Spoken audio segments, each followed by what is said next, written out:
She had her little suitcase packed, pink sandals, a favorite book tucked beside her stuffed rabbit. 9-year-old Melina Frattolin wasn't headed to Disney World or a water park this summer. She was going somewhere even more exciting, a special trip to the United States with her dad, a memory-making week across New York and Connecticut. Her mother was nervous, but trusted it would be okay. After all, he was still her father.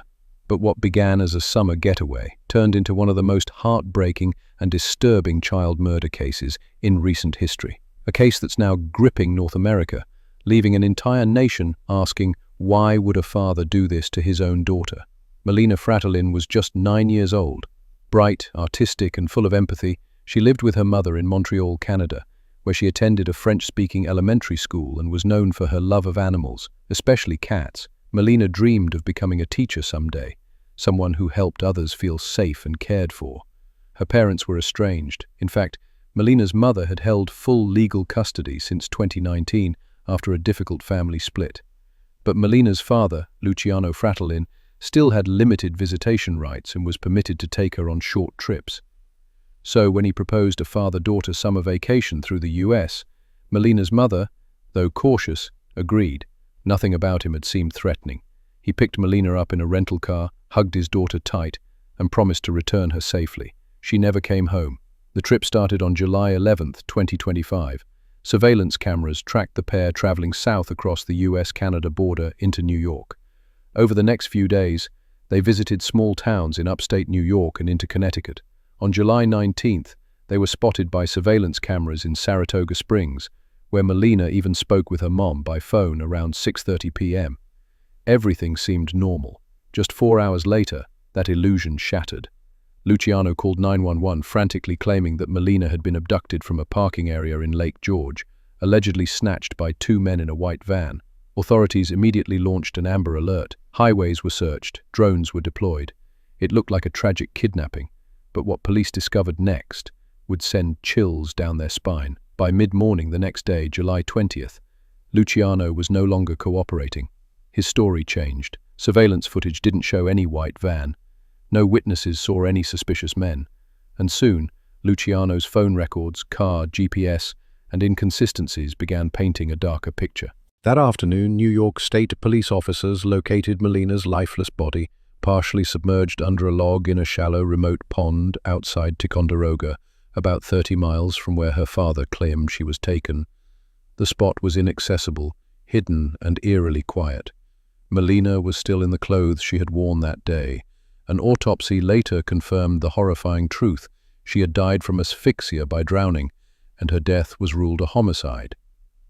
On July 21st, 2 days after reporting her kidnapping, Luciano Frattolin was arrested and charged with second-degree murder and concealment of a human corpse. He has pleaded not guilty, but is being held without bail, and the evidence against him is mounting. Investigators are reviewing surveillance, GPS data, and traffic cams, seeking dashcam footage of the grey 2024 Toyota Prius he used to drive Melina across state lines. Authorities believe the fabricated kidnapping story was a cover, possibly an attempt to buy time, escape responsibility, or mislead police into searching for a non-existent suspect. Perhaps what's most haunting is how normal everything looked on the outside. Melina had called her mom just hours before her death. She wasn't distressed. There were no threats, no signs. Luciano didn't have a documented criminal history, no red flags, no history of violence. But now the world is left wondering what changed, what drove this father to allegedly end the life of his own child. What happened in that narrow window between a phone call from Saratoga Springs and a shallow pond in Ticonderoga? Melina's mother, whose identity is being protected out of respect and privacy, has been described as devastated, inconsolable, and broken beyond words. She had trusted the father enough to allow the vacation. She spoke to her daughter that night. She had no reason to expect what would come next. Family and friends held a private memorial for Melina in Montreal last week, as the investigation continues in the U.S. She was laid to rest in a small white coffin, surrounded by stuffed animals and drawings from classmates who couldn't understand why she was gone. If you're new to this channel and you believe stories like Melina's deserve to be heard, please take a moment to like this video, subscribe, and turn on the notification bell. These stories matter. These children mattered. And the more awareness we build, the more pressure we put on justice systems to act. By the time the sun rose on July 20th, 2025, the story had already begun to crumble. Luciano Frattolin's 911 call about a mysterious kidnapping had triggered a full-scale manhunt. But what investigators uncovered over the next 48 hours, GPS logs, surveillance footage, and his erratic behavior, painted a far more sinister picture. At 10:42 p.m. on July 19th, Luciano Frattolin dialed 911 from a gas station near Lake George, New York. The call lasted just over 3 minutes. According to police transcripts later released, Luciano sounded panicked, telling dispatch, "My daughter's gone. 2 men. They grabbed her. White van. She's gone. Please send someone." He claimed he had left Molina in the car while briefly going into a convenience store. When he came out, she was missing. According to him, the suspects were 2 Hispanic males who drove off northbound. Lake George police responded immediately. An Amber Alert was issued across New York and Vermont. Roadblocks went up. Surveillance cameras along key highways were reviewed. Drones and search dogs were deployed overnight. But as the hours ticked by, something wasn't right. Here's what police have pieced together from cell phone pings, surveillance videos, and GPS data from the Toyota Prius rental car Luciano was driving. July 19, 6:34 p.m., Melina makes a call to her mom from a hotel parking lot in Saratoga Springs. She sounds happy and calm. 7:05 p.m., the Prius is seen on surveillance pulling onto Route 4 south toward Whitehall. 8:41 p.m., the car passes through Fort Anne, heading toward a wooded area near Putnam Station. 9:12 p.m., the GPS tracker shows the vehicle stopping near Dead Pond Trail, a secluded hiking path near Ticonderoga. 9:58 p.m., the car is tracked driving north again toward Lake George. 10:42 p.m., Luciano calls 911 and reports Melina kidnapped. There's one huge problem here. No white van was ever seen. No cameras in Lake George showed anything unusual. No eyewitnesses saw a struggle, and GPS showed Luciano had already been alone for at least 40 minutes before calling police. Investigators pulled records from Luciano's rental vehicle, which included internal GPS tracking logs and fuel stops. They learned that Luciano had driven to the Dead Pond Trail area twice, once before the alleged abduction and once after. This raised immediate red flags. Drone footage from that area led search teams to a small pond hidden behind thick brush. There, under a broken tree limb and partially submerged in just 2 feet of water, lay the body of Melina Frattolin. She was fully clothed, her shoes had been removed, and there were no visible injuries. The forensic report later confirmed no sexual assault, but clear signs of asphyxia by forced submersion, indicating homicide by drowning. As soon as Melina's body was found, police confronted Luciano. At first, he denied involvement. Then, during a recorded interview at the Lake George Police Department, he broke down crying, saying only, "I didn't want her to go back. I didn't want her to hate me." Those words sent chills through investigators. According to detectives, Luciano began changing his story, first claiming an accident, then insisting someone must have followed them. But nothing matched the timeline. No DNA from strangers, no tire tracks near the pond, and absolutely no sign of any white van. On July 21, 2025, 2 days after the 911 call, New York State Police formally arrested Luciano Frattolin for murder in the second degree, tampering with physical evidence, concealment of a human corpse. He was denied bail during his arraignment in Essex County Court and has since been moved to a secure psychiatric wing of a regional jail after reportedly becoming non-verbal in custody. His next court date is scheduled for August 8, 2025. While the exact motive hasn't been confirmed by authorities, several possible triggers have been reported. Custody jealousy. Luciano had not had full custody since 2019. Some believe the trip may have been an escape plan or delusional act to permanently keep Molina. Mental decline. Relatives claim he had become increasingly erratic and paranoid in the months leading up to the trip. Unstable finances. Luciano was reportedly in deep debt, unemployed, and under significant stress at the time of the murder. Still, none of these explanations justify the unimaginable. A little girl trusted her father, and that trust may have cost her everything. In a press briefing, Detective Sergeant Andrew Cole from the New York State Police gave a chilling summary. "We believe this was a calculated deception. The suspect staged a false abduction to cover his crime. Every piece of digital evidence contradicts his story. We are treating this as a domestic child homicide with intentional cover-up." He paused, then added, "This child deserved safety. She deserved love. She deserved to live." Back in Montreal, neighbors gathered for a candlelight vigil outside Molina's elementary school.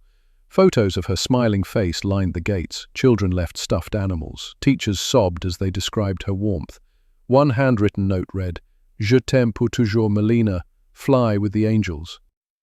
Her mother, who has not spoken publicly, released a brief written statement, translated from French. "She was my heart, my reason for everything.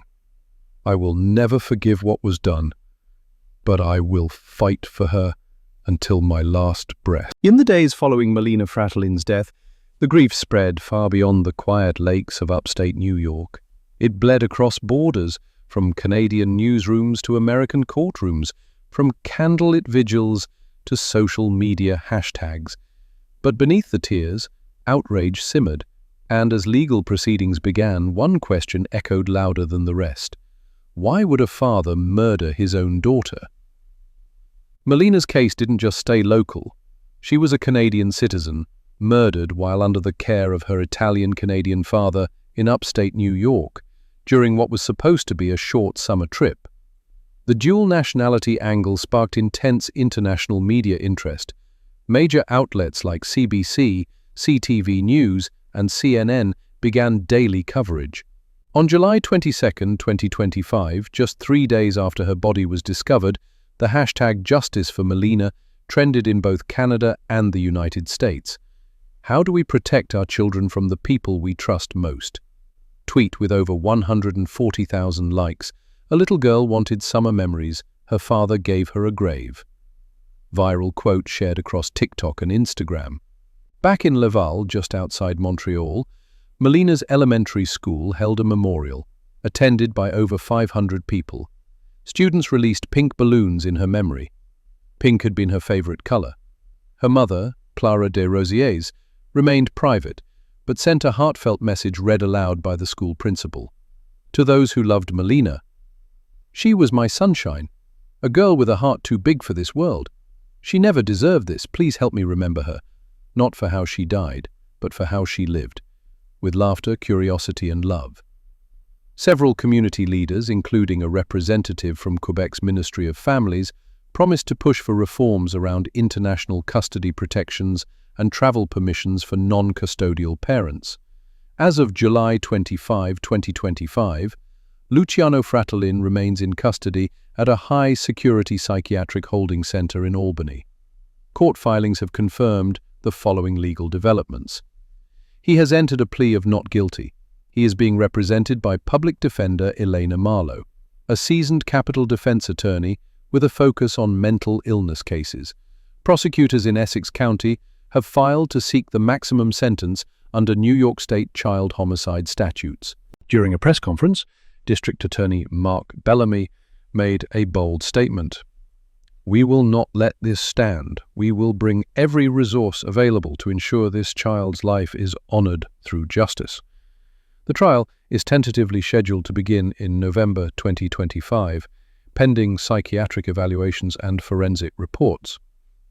Though the prosecution is moving quickly, the defense is likely to argue mental incompetence or diminished capacity. According to reports from family friends, Luciano had a documented history of depression, and some believe he suffered a breakdown during the custody battle. His behavior in court, often staring blankly and failing to respond to basic questions, has raised questions about his mental state. Legal experts say the defense may attempt one of the following: not criminally responsible, NCR, plea due to mental illness, temporary insanity during the act. Altruistic filicide, a rare form of delusional murder where the parent believes they're saving the child, but prosecutors are pushing back hard, calling this a calculated, premeditated killing disguised as an abduction.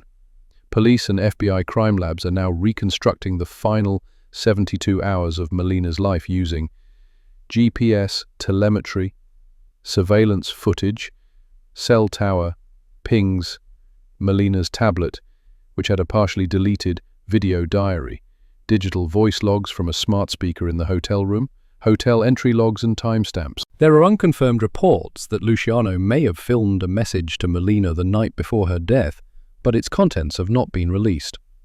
A GoFundMe page launched to support Melina's mother has raised over $94,000 in just 5 days. The page description reads, "We can't bring Melina back, but we can make sure her story brings change."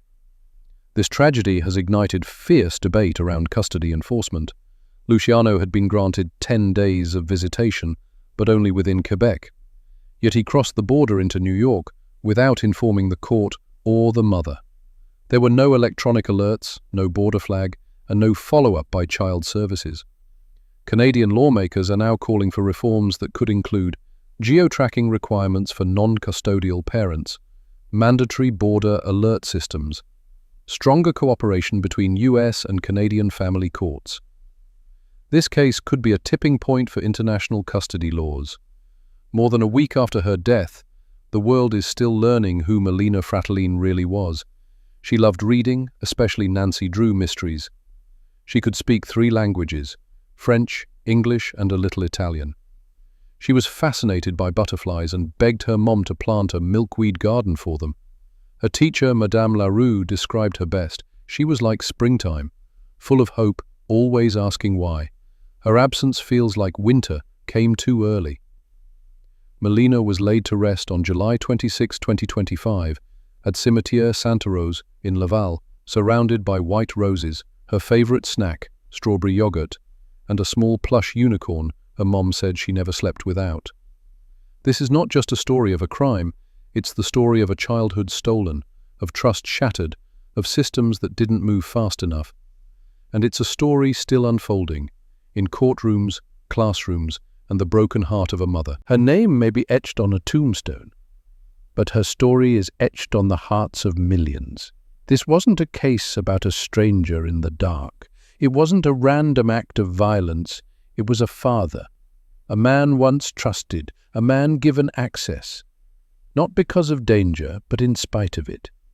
We think danger wears a mask, that it lurks in shadows, but sometimes it smiles in family photos. Sometimes it holds your hand at pickup. Sometimes it shares your last name. Melina deserved a childhood. She deserved protection. She deserved life. And though we couldn't save her, we can honor her by saying her name, by fixing the cracks that let her slip through, and by making sure that next time the system listens before it's too late. If Melina's story moved you, don't let it end here. Subscribe to this channel for weekly, deeply researched, true crime stories that honor victims like Melina and fight for awareness and justice. Comment below. What do you think could have saved Melina? Should there be stricter border custody laws? Share her story so her voice continues to echo